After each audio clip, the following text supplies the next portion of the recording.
السلام عليكم. اهلا وسهلا بكم في قناتي افنان ايمن. والنهارده هنعمل رغوة النسكافيه.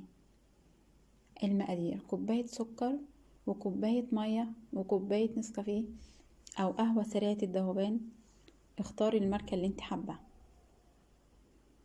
نبدأ بالطريقة. اللهم صل وسلم وبارك على سيدنا محمد. عندي بولة، هضيف السكر والنسكافيه وهقلبهم مع بعض كويس جدا.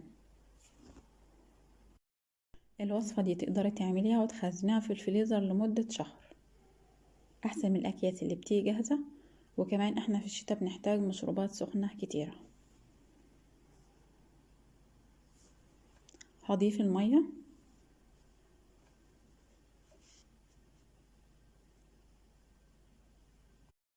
واخلط المكونات بالمضرب الكهربائي.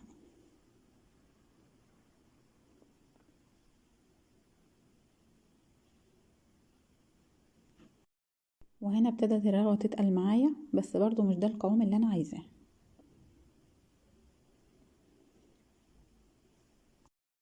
هبدأ بسرعة وسط وبعدين ازود السرعة، وابتدى اللون يتغير معايا، بس برضو مش ده القوام اللي انا عايزاه.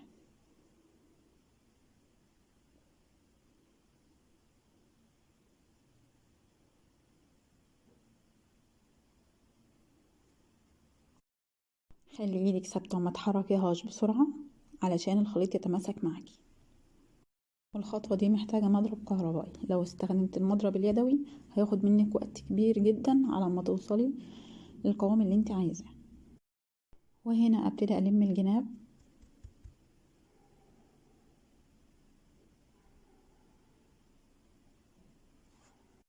والخليط كله يكون شكل بعضه، علشان الاحرف البنية دي ممكن تبوظ الخلطة معايا. الاحرف البنية دي معناها ان لسه ده جزء من الخلطة ما اتخلطش كويس معانا. وارجع اشغل المضرب تاني، وانا كده وصلت للقوام اللي انا عايزاه. وتقريبا اخد معايا من البداية للنهاية 17 دقيقة بالظبط.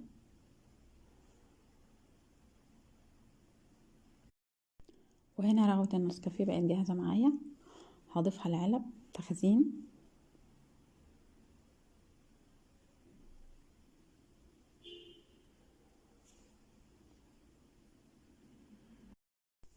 دي علب حفظ طعام، انا بشتريها بالغطا بتاعها. ده تقريبا الحجم ده نص كيلو، عشان طبعا العلبة دي هتخش التلاجة، يعني ما ينفعش حاجة تكون ازاز او صيني او بايركس. ولما تيجي تستخدميه من الفريزر هتستخدميه على طول، مش محتاجة ان انت تسيبيه شوية، لانه بيبقى شبه الايس كريم كده، يعني تقدري تاخدي منه بالمعلقة.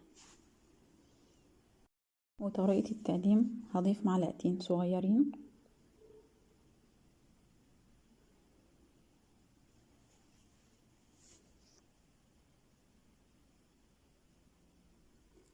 وانزل بالحليب الساخن.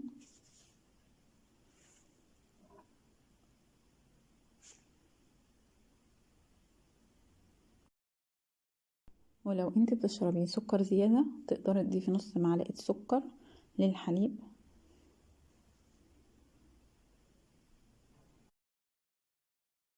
اقلبه تقليبة صغيرة. تقدري تضيفي على الوش رشة صغيرة من البن او النسكافيه او الشوكولاتة.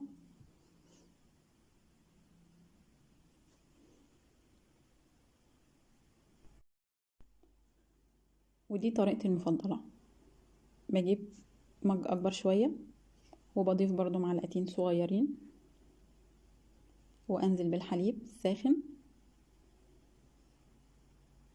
واقلبه كويس جدا جدا، عشان الرغوة تبقى من فوق لتحت، مش محتاجة رغوة تكون تقيلة على الوش. واضيف معلقة كبيرة شوكولاتة مبشورة، وبقدم المج العسول ده مع قطعة شوكولاتة. وده يكون فيديو النهاردة، يا رب يكون عجبكم. لو عجبكم الفيديو ما تنسونيش باللايك بالشير سبسكرايب للقناة عشان يوصلكم كل فيديوهاتي. ولو ما عجبكيش الفيديو برضو اضغطي لايك وشير وسبسكرايب للقناة عشان يوصلكم كل فيديوهاتي، واشوفكم في فيديوهات جاية كتير ان شاء الله. دمتم في رعاية الله.